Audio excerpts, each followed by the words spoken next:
आपका क्या टेक है कि आज भी love marriage is not better than arrange marriage?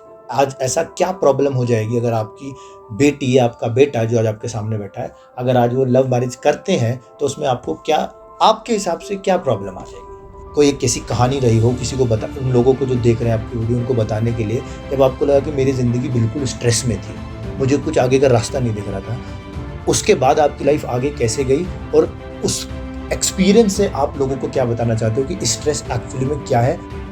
Successful वो है जो आज बहुत ऊंचाइयों पे पहुंच गया, लेकिन सेटिस्फाइड एक रिक्शा वाला भी हो सकता है। हाँ, वो तो नेचुरल सी बात है, तभी तो स्ट्रेस दूर होगा। ये तो चीज़ें ज़्यादा ज़रूरी है, ऐश करनी तो बहुत ज़्यादा ज़रूरी है। Hello guys, welcome to X facts. There was a time जब मैं अपनी कॉलेज लाइफ या स्कूल लाइफ में था, तो मेरे को हमेशा से किसी मेंटोर की कमी लगी। मेरे को हमेशा से ऐसा लगा कि अगर आज मेरी लाइफ में कोई मेंटोर होता तो शायद मेरी लाइफ किसी दूसरे पहलू पे हो सकती थी, और वो मेंटोर अपना कोई एक्सपीरियंस अपने आप से शेयर करता। उस चीज़ की कमी किसी आज वाली जनरेशन के लोगों में ना हो, या उन लोगों में ना हो जो मेरी वीडियो देखते हैं। उसी चीज़ को समझते हुए मैं अपने चैनल पे एक सीरीज़ शुरू कर रहा हूँ, जिस सीरीज़ का नाम है दास्तान ज़िंदगी। दास्तान ज़िंदगी में मैं डिफरेंट डिफरेंट लोगों को अपने चैनल पे इनवाइट करूँगा, मे बी ऑनलाइन और ऑफलाइन, और उनसे उनकी ज़िंदगी के बारे में जानने की कोशिश करूँगा, उनकी ज़िंदगी के एक्सपीरियंस के बारे में जानने की कोशिश करूँगा, उनकी प्रॉब्लम्स के बारे में जानने की कोशिश करूँगा कि कैसे उन्होंने अपनी ज़िंदगी की वो हर्डल्स फेस किए, कैसे अपनी ज़िंदगी की उन हर्डल्स से वो बाहर आए, और आज वो कैसे अपनी ज़िंदगी को सामने लेके चल रहे हैं, और कैसे प्रॉब्लम से नहीं बचा जा सकता और उनको कैसे स्ट्रांगली फेस किया जाना चाहिए। वो आप उन लोगों की ज़ुबानी सुनेंगे जिन्होंने आज अपनी लाइफ में एटलीस्ट कुछ अचीव किया है, और उनसे किस तरीके से वो निकले उसकी एक कहानी के प्रारूप में आप उनको सुनेंगे। और इस सीरीज़ में आपका इनवाइट करते हुए मेरे सबसे पहले गेस्ट मेरे फादर हैं। वेलकम टू दिस सीरीज़ जिसका नाम है दास्तान ज़िंदगी सर। और आज हम आपकी लाइफ के बारे में कुछ जानने की कोशिश करेंगे। जैसा कि मैं तो जानता ही हूँ कहाँ से हम आए हैं और आज हम कहाँ हैं, लेकिन मुझे आपके एक्सपीरियंस से ये जानना है कि किस तरीके से आपकी लाइफ किस हार्डशिप से शुरू हुई। क्या क्या आपने अपनी उस जवानी वाली ज़िंदगी में प्रॉब्लम फेस करी थी जो आज की जनरेशन शायद नहीं करती है, क्योंकि जैसा आप कभी कभी मेरे से बोलते हैं कि नई जनरेशन हमेशा पुरानी जनरेशन से थोड़ा सा अच्छा जीती है। आपने ऐसा बताया कि हमारे दादा से हालत आपकी अच्छी थी और आपसे ज़्यादा हालत अच्छी हमारी होगी, तो शायद हमारी प्रॉब्लम भी आपसे कम होंगी। तो मैं शुरू करना चाहता हूँ कि आपने अपनी सबसे पहला क्वेश्चन मेरा आपसे ये है कि आपके करियर की शुरुआत में क्या क्या हर्डल्स आई और आपने अपने करियर की शुरुआत कैसे की? देखिए, ये तो आपने भी सुना होगा, मेरे अलावा भी बहुत सारे पेरेंट्स ने अपने बच्चों के साथ ये चीज़ें शेयर भी की होंगी कि एक टाइम हुआ करता था जब उस टाइम में मोहल्ले पड़ोस में एक आध के पास ही कुर्ता धोती इस तरह के पहनावे हुआ करते थे। और अगर कहीं कोई किसी शादी में जाता था ना, तो वो मांग के लेके जाता था। और अगर उसको पर्सनल ज़िंदगी में भी, रोज़मर्रा की ज़िंदगी की अगर मैं बात करूं, तो 3-4 थेकली अगर उसके पास नहीं लगी तो मतलब ऐसा लगता था कि ये बहुत बड़े घर से बिलोंग करता है। तो चूंकि हम उस फैमिली से बिलोंग करते थे, हमारे तो दादा भी बाबा भी, जब तक धोती पे 2-4 थेकली वेकली ना लगे तो लगता था कि ये पता नहीं कहाँ से आ गए। तो हम तो उस फैमिली से हैं, तो नेचुरल सी बात थी। लेकिन कहीं ना कहीं मुझे आज भी याद है, जब हम छोटे छोटे हुआ करते थे तो मोहल्ले पड़ोस के जो सीनियर्स, जो फादर की एज ग्रुप के जो लोग थे, वो आते थे कि मेरे को आज उसकी शादी में जाना है, तो आज मेरे को अपना जैकेट दे दो। मेरे को आज उसकी एंगेजमेंट में जाना है, तो मेरे को आज अपनी धोती दे दो। तो अगर उनको भी कहीं नहीं जाना होता था तो अपने उनकी धोती, जैकेट, कुर्ता, वो सब किराए पे चलता था। किराया इन द सेंस, उस टाइम में वो सब चीज़ें फ्री ऑफ कॉस्ट ही हुआ करती थी। उस टाइम में क्या, वो चीज़ें तो खैर आज की डेट में तो है ही नहीं बेसिकली, क्योंकि आज का वो टाइम ऐसा है कि आदमी को खुद नहीं पता कि उसके पास कितने जोड़ी कपड़े हैं। तो there is world of difference between that time and this time. चूंकि वो एक टाइम हुआ करता था जब लोगों के गुजारे नहीं हुआ करते थे। मैं अगर अपनी बात करूं तो मैंने तो देखा है वो टाइम जब हम डिबरी से जब लैंप पे आए, लालटेन पे आए, और लालटेन से जब लैंप पे आए तो लगता था कि पता नहीं क्या मिल गया। बिजली की तो बहुत दूर की बात है। ये टाइम आपने देखा है? वो टाइम देखा नहीं, मैं तो बेसिकली हैं ही हम उस टाइम के। तो बिजली का हमको तो आइडिया नहीं था। जैसे आज की डेट में लगता है ना कि बिजली चली गई, उस टाइम पे ऐसा हुआ करता था कि बिजली आ गई। तो वो टाइम नेचुरल सी बात है बहुत खराब था। आज हम देखिए, अन्याय और दमन की आंधी के पीछे असंतोष का तूफान खड़ा हो जाता है। जब जब भी हमको कहीं ना कहीं थोड़ा सा लगता है कि आज हम प्रोग्रेसिव वे में हैं, तो और हर चीज करने के लिए हम आजाद हैं, स्वतंत्र हैं, तो हमको चाहिए कि हम उसकी रक्षा भी करें और उन चीज़ों को इस तरह से करें कि ताकि वो दिन ब दिन आगे बढ़ती जाएं, जिसका रिजल्ट आज आपके सामने है। आप वन कॉल पे आप कहीं भी बात करिए।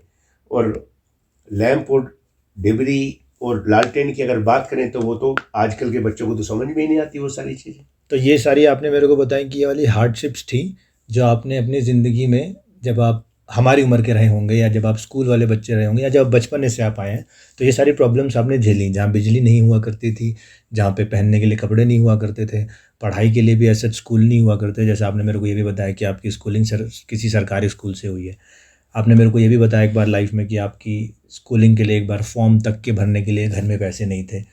उसके बाद जब आप ऐसे टाइम से बात करते हो कि जिस घर में आप उस घर में जन्मे, जिस घर में आपको अच्छे स्कूल में पढ़ाने की हैसियत नहीं थी, फॉर्म्स भराने के पैसे नहीं थे, उसके बाद आप उस घर के सबसे बड़े पढ़े लिखे इंसान जो आज MBA करे हुए बैठे हैं, वहाँ से लेके वहाँ तक का सफ़र आपने कैसे जिया या कैसे तय किया कि ऐसी फैमिली से आने वाला बच्चा जिसके को फॉर्म भरने के लोग पैसे नहीं दे रहे हैं, उसके अंदर वो आ गया, क्योंकि उसकी सराउंडिंग तो ऐसी थी नहीं। उसके आसपास लोग 10वीं पास करके किसी फ़ौज में लग गए, क्योंकि वो टाइम ऐसा हुआ करता था, लगना फ़ौज में थोड़ा सा आज के टाइम से आसान हुआ करता था। तो वहाँ से लेके यहाँ तक वो वाली इंस्पिरेशन किसने दी? जनरेशन चाहे मेरी हो, चाहे मेरे से पहली हो या मेरे बाद की हो, नेचुरल सी बात है, चेंजेस पहले से बहुत ज़्यादा आए हैं। ये तय है कि इधर थोड़ा सा बहुत एक स्पीड वे में चेंजेस आए हैं। नेचुरल सी बात है, वो एक टाइम था जब मुझे लगा था कि मैंने इंटर पास कर लिया, अब मैं ग्रेजुएशन में आ गया। मेरे भी सपने थे, लेकिन मुझे पता था कि मेरे फादर की वो पोजीशन नहीं है कि वो मेरे को एडमिशन के लिए पैसे दे सके। तो चूंकि कहीं ना कहीं से मेरे को लग रहा था कि जो मेरे बड़े भाई थे, तो वो कहीं ना कहीं से मेरे को थोड़ा सा सपोर्ट मिलेगी, मैंने उन लोगों की रिक्वेस्ट की।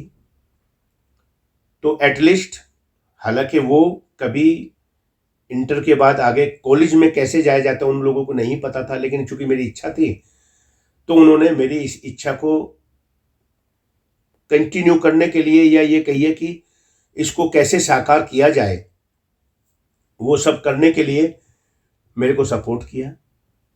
और मुझे आज भी याद है, 300 या 400 रुपये खर्चे के हुआ करते थे, जो मेरी पोजीशन नहीं थी और मैं ग्रेजुएशन में एडमिशन नहीं कर पाया था। लेकिन मेरे को, जब मैंने अपने भाई के साथ ये चीज़ें शेयर की कि मेरे को घर से नहीं मिल रहा है, जो मेरे से काफ़ी दूर था, उसने मेरे को सपोर्ट किया। मैंने फॉर्म भी भरा, मैंने ग्रेजुएशन किया। ग्रेजुएशन करने के बाद भी अपनी जिम्मेदारी थोड़ी पूरी थोड़ी हो जाती हैं, लेकिन कहीं ना कहीं जब, अब चूँकि उस टाइम में तो शादियाँ भी जल्दी हो जाती थी, तो वो भी एक अपने आप में जिम्मेदारी थी। अब शादी हो गई तो नेचुरल सी बात है, कमाना भी है। पहली नौकरी मुझे आज भी याद है, 93 में मैंने ज्वाइन किया। 1070 रुपये पे मैंने नौकरी ज्वाइन की थी 93 में। आपने अभी बात करते वक्त एक वर्ड यूज़ किया जिसका नाम था शादी। आपने बोला कि आपके टाइम पे शादियां जल्दी हो जाया करती थी, आपके टाइम पे शादियां, हमारी उम्र में तो आप बाप बन गए थे। अगर मैं शायद आपकी उम्र, आप जब आप मेरी उम्र में थे तो मैं आपके पास था। लेकिन आज की जनरेशन में आज ये थोड़ा सा डिफ़िकल्ट टास्क हो गया हमारी जनरेशन के लिए, क्योंकि आज की generation more over career oriented हो गई है। आज की जनरेशन बोलती है कि हमें शादी तब करनी है जब हम करियर स्टेबल हो जाएंगे, जबकि आपकी जनरेशन में ऐसा नहीं होता था। आपकी जब शादी होगी आप करियर वाइज स्टेबल नहीं थे, और जहाँ तक मुझे पता है तब तक आपकी जॉब भी नहीं लगी थी। लेकिन उसके बाद भी आपकी वो सारी चीज़ें हुई हैं जो एक हमारे जैसा आदमी अपनी ज़िंदगी में करना चाहता है, एक अपनी फैमिली को स्टेबल लाइफ देना चाहता है, वो आप भी दे रहे हैं। ठीक ठाक लाइफ जीना चाहता है, वो आप भी जी रहे हैं। गाड़ी रखना चाहता है, सारी चीज़ें जितनी भी जो भी ऐशो आराम करने की कोशिश करता है, वो आपके भी हुए हैं। तो आज आपको ऐसा क्या लगता है कि ऐसी क्या प्रॉब्लम आ गई है आज की जनरेशन में जो शादी को नाम से लेके इतनी भागती है? या आपका क्या टेक है कि आज की जनरेशन शादी को लेके इतनी डरती है, सही है या गलत है? आपका क्या मत है इस चीज़ को लेके? आपका अपना एक्सपीरियंस क्या है इस चीज़ को लेके? देखिए, नेचुरल सी बात है कि आज का बच्चा करियर ओरिएंटेड तो हो ही गया है, नो डाउट। क्योंकि उस टाइम हमारे टाइम में क्या था ना, अगर 37-38% नंबर आ गए तो वो समझता था कि मैं पास हो गया। और चूंकि वो भी परसेंटेज बहुत कम थी, ऐसा भी नहीं था। आज 98-99% भी बच्चे नंबर ला के भी ये सोचते हैं कि मेरा एडमिशन हो भी पाएगा या नहीं। लेकिन हमारे टाइम में अगर डिक्टेशन किसी की एक 60% नंबर भी आ गए तो वो ये सोचता था कि मैं तो बाप हो गया। और नेचुरल सी बात थी, कहीं ना कहीं अच्छे, अगर स्टूडेंट लाइफ की बात करूं तो कॉलेज में, और कॉलेज पास करने की बात करूं तो सर्विस में, उसका कहीं ना कुछ जुगाड़ हो ही जाता था। अब चूंकि कंपटीशन इतना टफ हो गया है, ये सारी चीजें अचीव करना नॉट एन इजी टास्क। ये अपने आप में, चूंकि एक तो हमारी पॉपुलेशन भी नो डाउट बढ़ी है, उन चीजों को, हालांकि जिस तरह से पॉपुलेशन हमारी बढ़ी है उस तरह से हमारी अपॉर्चुनिटी नहीं बढ़ी। वो बहुत सारी चीजें जिस स्लो मूवमेंट में बढ़ी हैं उससे कहीं ज्यादा स्पीड में हमारी पॉपुलेशन बढ़ी है। तो नेचुरल सी बात है, जो हमको चीजें 45 और 50% में मिल जाती थी, आज की डेट में वही 90 और 95% आ गया है। तो उनको अचीव करना, उनको गेन करना, ये तो आसान तो है नहीं। तो कहीं ना कहीं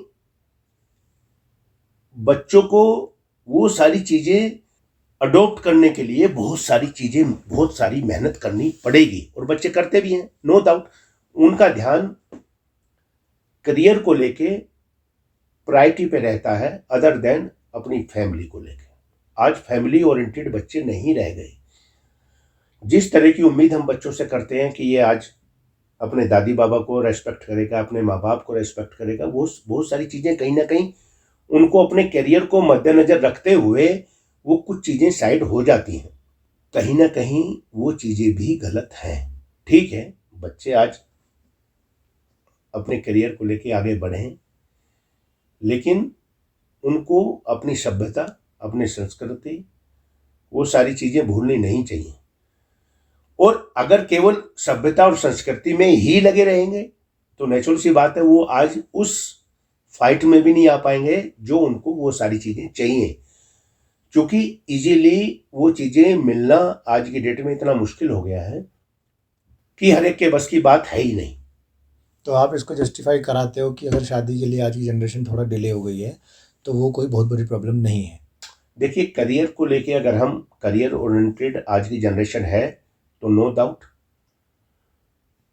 बच्चों को शादी करने के लिए वो टाइम तो एक बार आ जाएगा। लेकिन मेरा ये मानना है कि इस करियर को लेके भी और अपनी पर्सनल लाइफ को लेके भी बच्चों को कहीं ना कहीं एडजस्टमेंट बैठाना पड़ेगा। क्योंकि शादी के लिए भी एक एज जो डिसाइड की है वो भी कहीं ना कहीं उसके भी अपने नॉर्म्स हैं। अगर आज करियर को के लिए पीछे पढ़ते पढ़ते किसी बच्चे को 30 साल 35 साल हो गए और उसके बाद वो शादी की बात सोचेगा तो तमाम तरह की दिक्कतें हैं जो उसको फेस करनी पड़ सकती हैं। इसलिए बच्चे को अपने करियर के प्रति सोचने के साथ साथ ये चीज़ें भी सोचनी है कि मेरी एक परिवार के दायित्व को पूरा करने के लिए मेरी अलग से भी कुछ रेस्पॉन्सिबिलिटी हैं।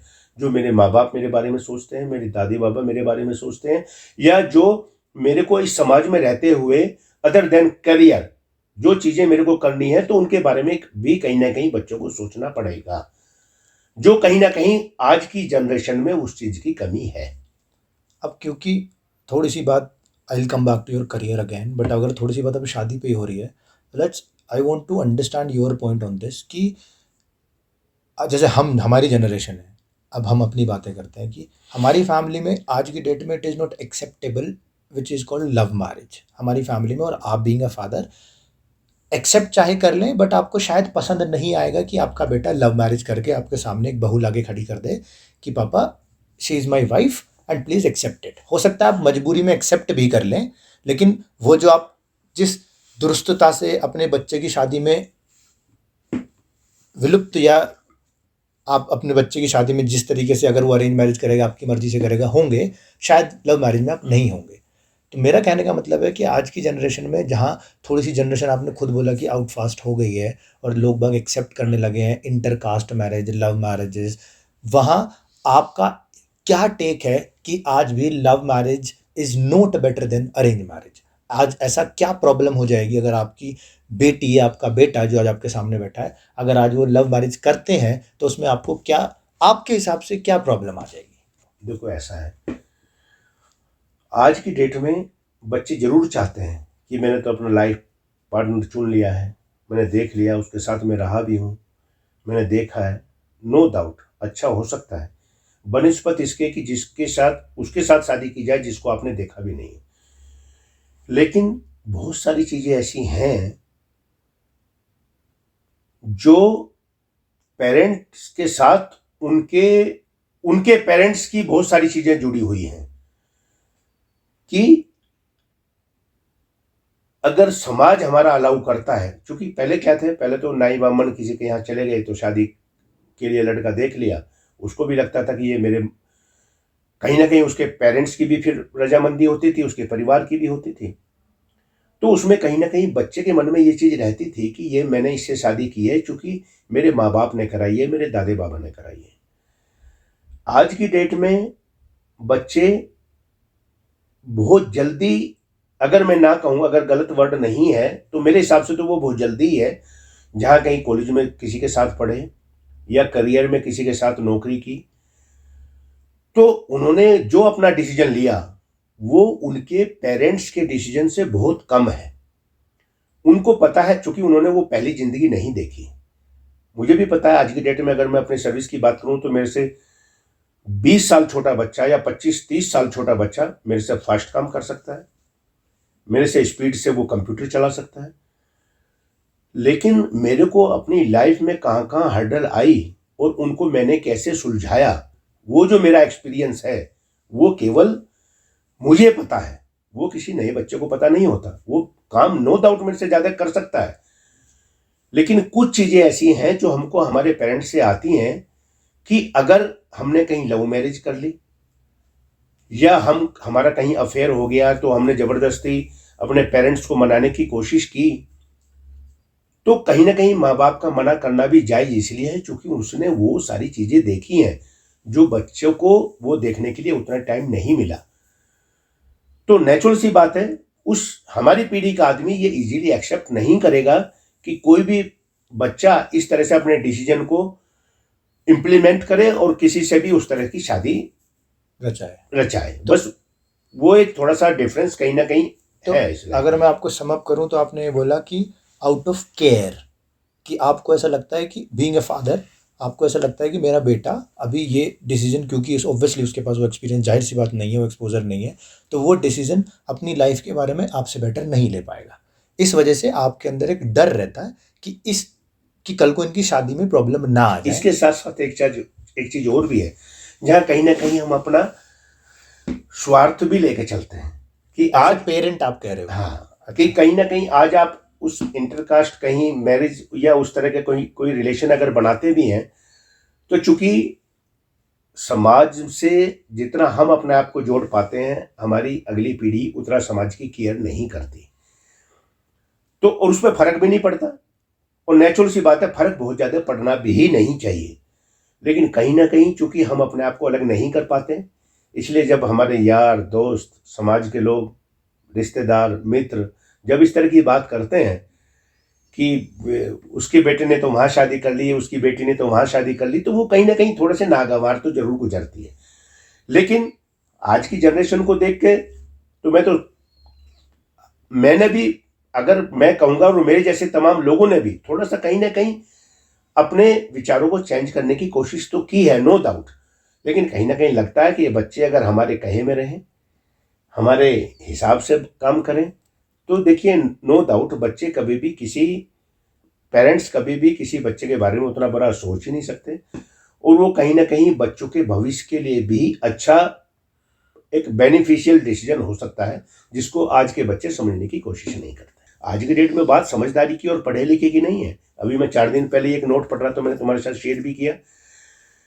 समझदारी की कमी थोड़ी है। 2 आईएएस अफसरों ने, एक 2 आईएएस अफसर थे, मिसिज और हस्बैंड, जिनका अभी तलाक हुआ। तो मैं तो नहीं कहूंगा कि उनकी समझदारी में कहीं फर्क है, लेकिन उस आज की इस जनरेशन में इतना फ्रैंकनेस, इतना एक आजादी जैसी चीज आ गई है जिसको वो कोई भी गंवाना नहीं चाहता। इसलिए हर आदमी अपनी जिंदगी जीना चाहता है, और यही वजह भी है कि आज की डेट में रिश्ते उस तरह से नहीं चलते जैसे पहले चला करते थे। पहले तुमने देखा भी होगा, शायद तुम्हें तो नहीं पता, मुझे आज भी पता है, मेरी मदर ने कभी मेरे फादर के सामने घूंघट ऊंचा नहीं किया।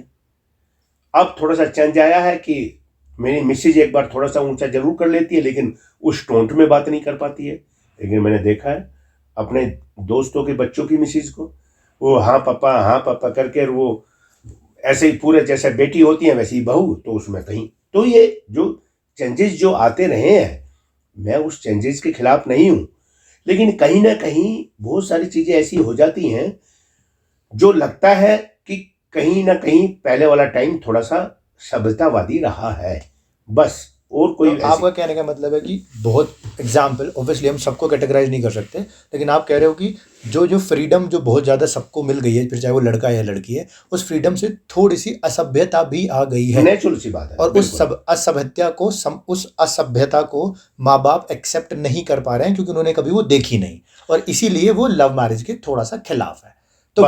तो वो तो अरेंज मैरिज में भी हो सकता है। नहीं, मैं तो बल्कि ये कहूंगा, जो आज की डेट की जनरेशन को देखकर तो हमने जैसे अपने आप जो उसको एक्सेप्ट नहीं कर पा रहे, मेरे हिसाब से तो आज बल्कि वो गलत हो गए, जबकि ठीक ही वो थे और सभ्यता ही वो थी। आज की डेट में आप चले जाइए महानगरों में, शहरों में, आपको वो सारी चीजें नहीं मिलेंगी जो आप चाहते हैं। बल्कि अभी इस पे ना मेरा पापा एक चीज़ और क्वेश्चन आई, मेरा को आप इस पर क्लियर कीजिएगा। जैसे आज हम किसी, जैसे मैं एक क्रूर बाप बना, कल को मेरा भी बच्चा होगा और मैं एक क्रूर बाप बना। अब क्रूर बाप से मैं अगर अपने आप को बोल रहा हूँ क्रूर बाप, मैं इसलिए नहीं बोल रहा कि क्रूर से मतलब मैंने अपने बच्चे को डेजिग्नेटेड रखा कि साले यहाँ खड़ा होगा, यहाँ खड़ा होगा, ये करेगा वो करेगा। कुछ इस तरीके के भी फादर होते हैं, ऑब्वियसली हमें ऐसा कभी भी वो नहीं मिला, हमें अपनी ज़िंदगी को जीने की खूब छूट मिली।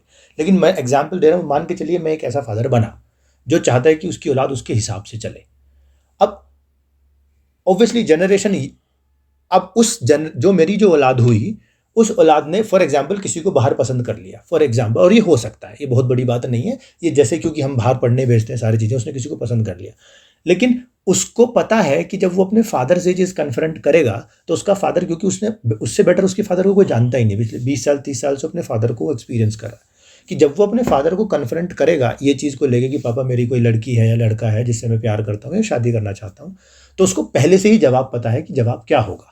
और आज भी हमारे देश में मैक्सिमम लोग तो गोली वोली मारने तक का भी खेल है। अगर मैं हरियाणा वाली साइड ज़्यादा चले जाऊँ तो वो तो इतना भी एक्सेप्ट नहीं करते हैं कि साला कोई बोल के तो दिखाए, उनका घर से निकलना बंद और ये वाला निकलना बंद।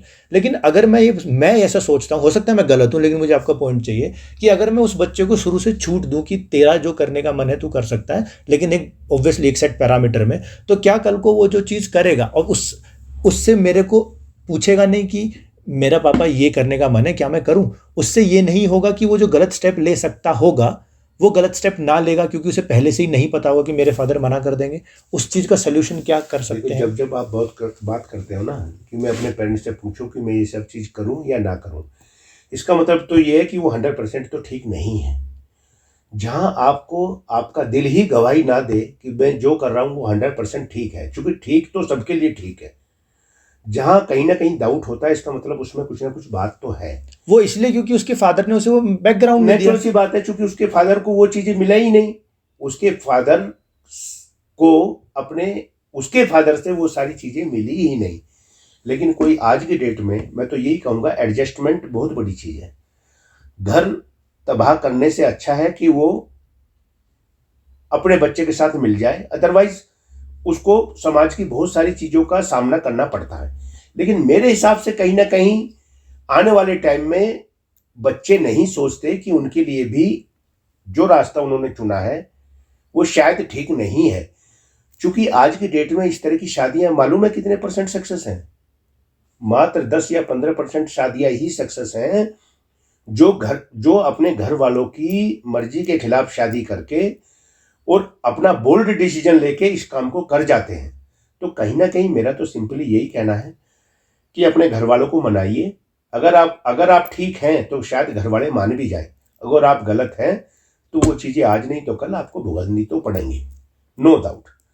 तो इस नेचुरल सी बात है कि ये एज ही ऐसी है, इसमें देखिए माँ बाप तो क्या, किसी भाई बहन दोस्त किसी की बातें अच्छी नहीं लगती, लेकिन इन सारी चीज़ों को अगर दरकिनार करूं भी तो केवल यही चीज़ है कि माँ बाप कभी किसी बच्चे का बुरा सोच ही नहीं सकते, वो चाहे कोई भी माँ बाप है। इसलिए कुछ भी करने से पहले हल्का सा उनके साथ शेयर करें तो शायद कोई रास्ता ऐसा निकले जिसके चलते आप जो अंधे होकर बैठे हैं वो कहीं ना कहीं से निकलने का आपको रास्ता मिलेगा, रादर देन कोई भी डिसीजन लेने के आप अपने मामा पापा से क्योंकि आप discuss 100% सही नहीं हो सकते।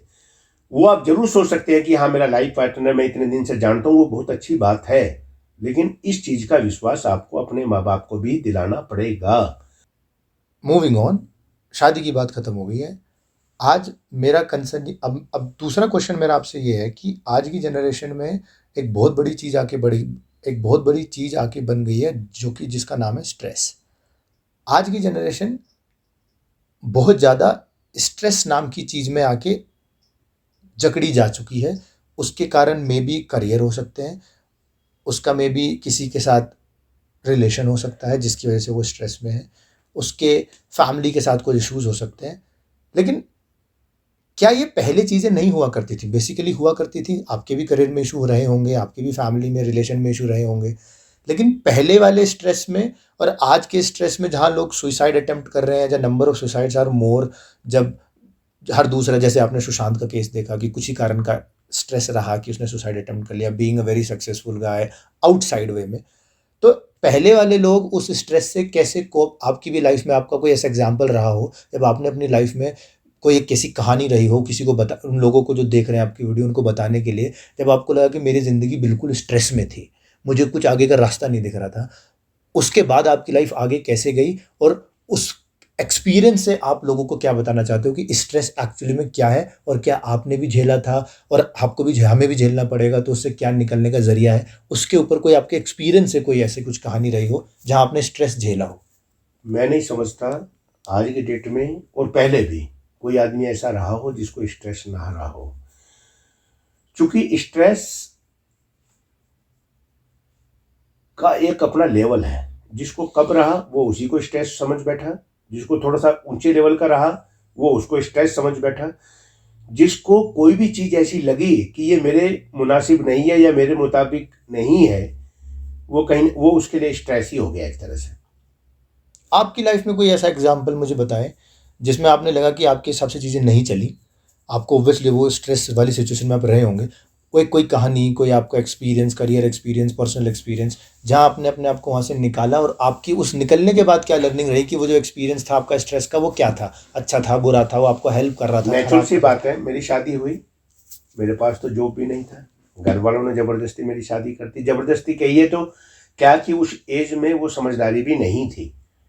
शादी ब्याह वो करते थे तो अच्छा लगता था कि शादी हो गई, हम तो चूंकि 20 साल की उम्र में शादी हो गई,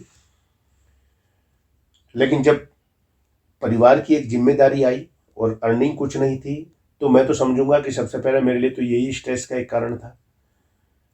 हाथ पैर मारने शुरू किए, दाएं बाएं जाना शुरू किया। मेरी पहली जनरेशन के भी रिलेशन ऐसे लोगों के साथ तो थे नहीं कि किसी को भी बोल दो और नौकरी वोकरी लग जाए।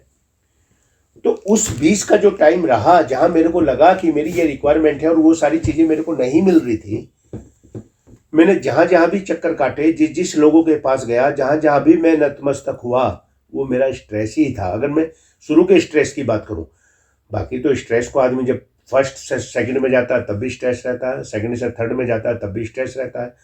आदमी की जिंदगी तो है ही स्ट्रेस फ्री है ही नहीं, वो कहीं भी कुछ भी करता है तो स्ट्रेस तो उसकी लाइफ में रहता ही है।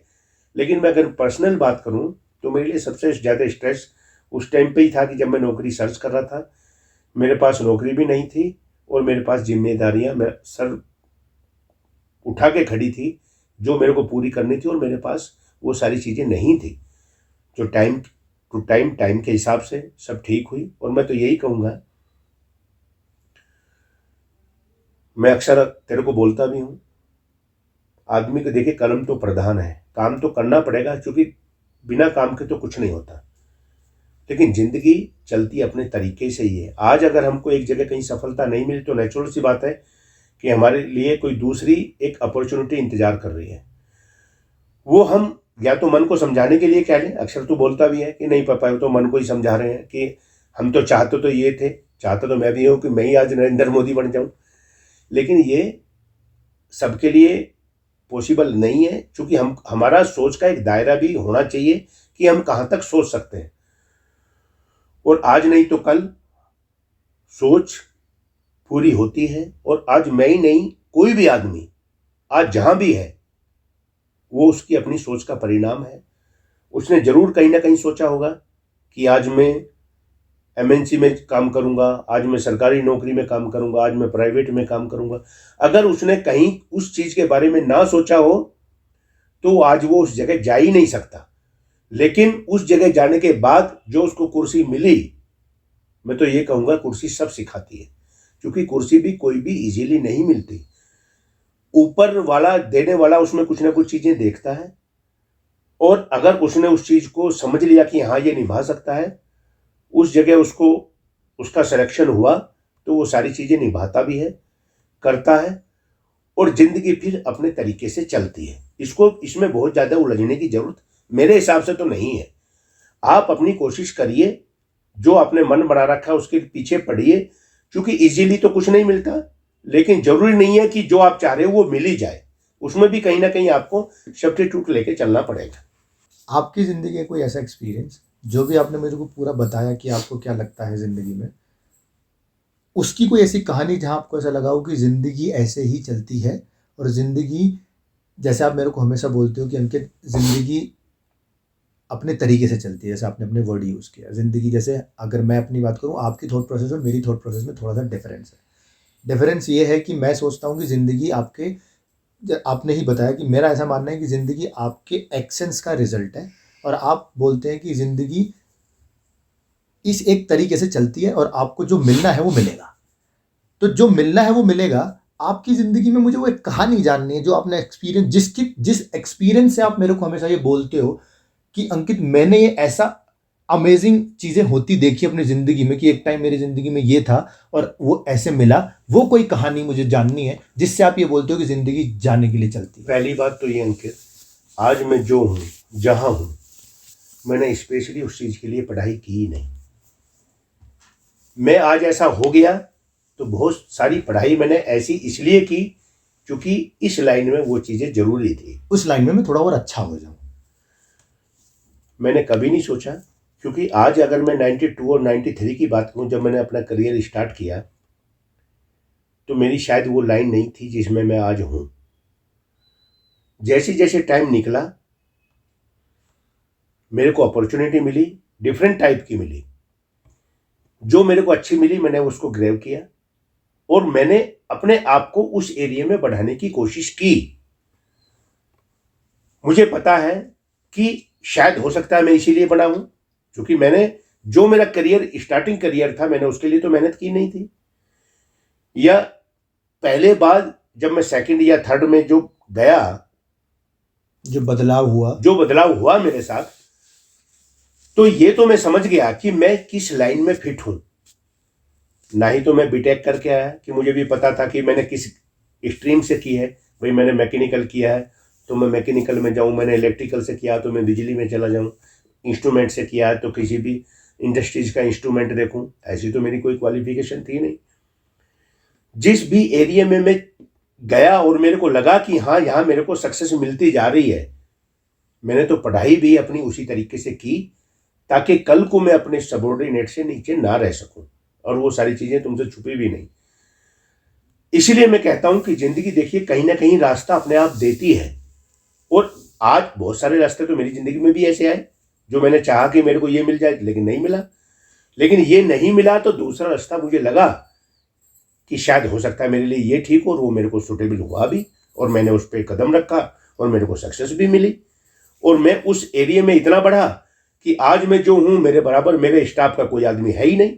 और नेचुरल सी बात है, आज अगर मेरे से कोई ऊपर हो तो मेरे को लगेगा कि आज मैं उस लायक हूँ ही नहीं। मैं आज भी अगर मैं बात करूँ तो अपने स्टाफ में 15-16 आदमी जो मैं आज कैरी कर रहा हूँ अपने साथ, उसमें मैं आज सबसे सीनियर की अगर बात करूँ तो शायद नहीं हूँ, क्योंकि मेरे से ज़्यादा एज के भी लोग आज मेरे अंडर में हैं, लेकिन एजुकेशन में मैं आज सबसे ऊपर बैठा हूँ। तो मेरे को वो रास्ता मिला और मैंने उसको उसमें कंटिन्यूएशन के लिए वो सारी चीज़ें ग्रैब की। तो ऐसा नहीं है कि आप वो चीज़ें पहले लेके बैठो और तब आपको नौकरी मिले, ऐसा नहीं है। जिंदगी भी आपको मौका देती है और मेरा तो अपना एक्सपीरियंस है कि मेरे को मौका दिया।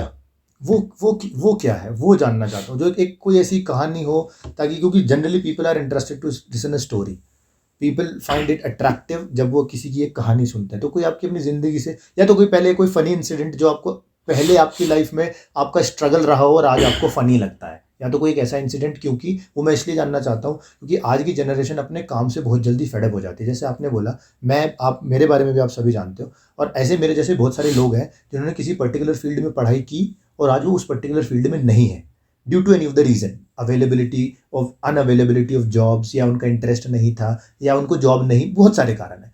लेकिन उस फील्ड में वो उस तरीके से काम ना करके जिस तरीके से आप वाली जनरेशन या आप लोगों ने, या पर्टिकुलरली आपने किया, आज की जनरेशन उस चीज़ से बहुत ज़्यादा फेडअप हो जाती है क्योंकि उनको अपने उस फील्ड में बहुत ज़्यादा स्ट्रगल लगता है। आपकी लाइफ का कोई ऐसा स्ट्रगल जो आज आप बैठ के पीछे देखते हो तो आपको फनी लगता है और आपको लगता है कि उस स्ट्रगल ने आपको जो आज आप वो बना दिया, पहला, ताकि उन बच्चों को वो मैसेज जाए जो आज अपने काम में करते हुए परेशान है और आज अपनी जॉब को क्विट करना चाहते हैं और उस क्विट करके कुछ और नया करना चाहते हैं स्क्रैप से। उनके लिए कोई ऐसी स्ट्रगलिंग कहानी आपकी लाइफ में हो जिसको आज आप फनी मानते हो और आपको लगा कि उसने आपको ये सिखाया। सबसे पहले तो ये कि आपको अपने आप को पहचानना पड़ेगा। आज भी मुझे याद है 92 में जब मैंने सिंपल एक ग्रेजुएशन पास किया, 90 में मेरी शादी हो गई। 2 साल मैंने कैसे निकाले ये मुझे ही पता है। 92 पास आउट करने के बाद 93 से मैंने अपना जॉब शुरू कर दिया। जो मैंने तुमसे जो 1070 की बात की थी, उससे पहले भी मैंने एक जॉब शुरू किया था जो मात्र 6 ही महीने ही किया, शायद 460 या 470 रुपये मिला करते थे। जब आप टीचर बने थे? मैं एज ए टीचिंग मेरा प्रोफेशन रहा, लेकिन ये तो मुझे पता चल गया था कि मैं इसके लिए तो नहीं हूँ, क्योंकि कहीं ना कहीं आप क्या हैं ये आपसे बेटर किसी को नहीं पता है। आप अपने आप से झूठ भी नहीं बोल सकते और अपने आप को आप बहुत ज़्यादा ऐसा भी शो नहीं कर सकते कि सामने वाले का पागल बना पाए, क्योंकि सामने वाला भी आज की डेट में इतना पागल तो नहीं रह गया। 6 महीने निकाले जरूर, लेकिन ये मेरे को लग गया कि मैं इस चीज़ के लायक नहीं हूँ और ना ही इन चीज़ों से मेरा काम चलेगा भी। तब हाथ पैर मारने शुरू किए, कहीं ना कहीं जाके प्लेसमेंटों के चक्कर काटे, एम्प्लॉयमेंट एक्सचेंज में नाम दर्ज से लेके, और वो उस टाइम पे हुआ करते थे। हालांकि आजकल तो सब ऑनलाइन है, वो सारी चीज़ें जरूरत नहीं पड़ती, लेकिन जिसने भी जहाँ बताया कि वो, अगर मैं अपने घर की बात करूँ तो कम से कम 40-45 किलोमीटर विवेक बिहार में एक एम्प्लॉयमेंट एक्सचेंज हुआ करता था। मैं वहाँ गया, मैंने अपना नाम दर्ज कराया, लेकिन आज तक, हालांकि वो एक अलग बात है कि उधर से कॉल आज तक भी नहीं आई, लेकिन कहीं ना कहीं कुछ अच्छा करने की चाह तो आपके अंदर होनी चाहिए। ये तो चीज पहली बात है। उस अच्छा करने के लिए आपको अपने आप को डेवलप भी करना पड़ेगा, ये दूसरी बात है। और कौन क्या कह रहा है उसको छोड़ना भी पड़ेगा, ये तीसरी बात है। अब मैंने अपने आप को ऊपर उठाने के लिए क्या किया, ऐसी बहुत बड़ी कोई कहानी नहीं है, लेकिन चूंकि मुझे ये पता था जिस जिस स्टेप पे मैं गया, मुझे लग रहा था कि ये मैं इसके लिए मैं बना ही नहीं हूँ। मुझे आज भी याद है 470 रुपये मिलते थे, वो भी मुझे याद है। सेकंड मेरी 1070 की नौकरी थी, मुझे वो भी याद है। जब मैंने पहली नौकरी चेंज की मुझे 2300 रुपये मिलते थे, मुझे आज वो भी याद है। लेकिन कहीं ना कहीं कुछ अच्छा करने की चाह और आपके अंदर क्या है वो जानने का एक जज्बा, वो कहीं ना कहीं जब मैं लोगों के साथ मिलता तो मुझे पता चलता था कि यार मैं तो इनसे कहीं ना कहीं बहुत अच्छा हूं। ऐसा नहीं है कि मेरे साथ के लोग आज सब यहीं पे आ गए, 5% केस ऐसे हैं जो मेरे से ऊपर भी पहुंच गए, लेकिन 95% आदमी आज भी ऐसे हैं जो कहीं ना कहीं लाइन में आज भी खड़े हैं। जो आपके साथ पढ़े लिखे, आपके साथ कभी जॉब की, या जिनसे आप ऊपर निकल आए? 95% आदमी ऐसे हैं जिनके साथ मैंने पढ़ाई लिखाई की, मैंने अपना करियर स्टार्ट किया, वो आज भी कहीं ना कहीं लाइन में ही है। तो वो लाइन में है, उनका कारण क्या? उन्होंने अपने अंदर जानने की कुछ कोशिश नहीं करी, या उनके अंदर वो कैलिबर ही नहीं था, या था तो उन्होंने कभी उस पर काम करने की कोशिश नहीं करी? आपको क्या लगता है? बहुत सारी चीजें ऐसी हैं अंकित,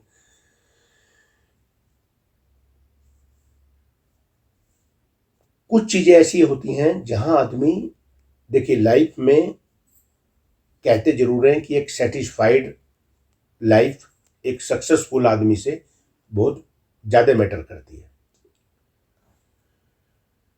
सक्सेसफुल वो है जो आज बहुत ऊंचाइयों पे पहुंच गया, लेकिन सेटिस्फाइड एक रिक्शा वाला भी हो सकता है। तो मैं तो यही कहूंगा कि सेटिस्फाइड आप अपने आप को जब तक मत समझिए, जब तक आपको अपने ऊपर वाला दिखाई देते हुए मन में ये लास्ट ना आ जाए कि हाँ मैं यहां नहीं पहुंच सकता। अगर आपके मन में कहीं ना कहीं ये चीज है कि अगर ये कर सकता है तो मैं क्यों नहीं, तो आपके अंदर वो आग तो उठनी चाहिए। और आग अगर लगेगी तो नेचुरल सी बात है कि आपको कोई रोक नहीं सकता।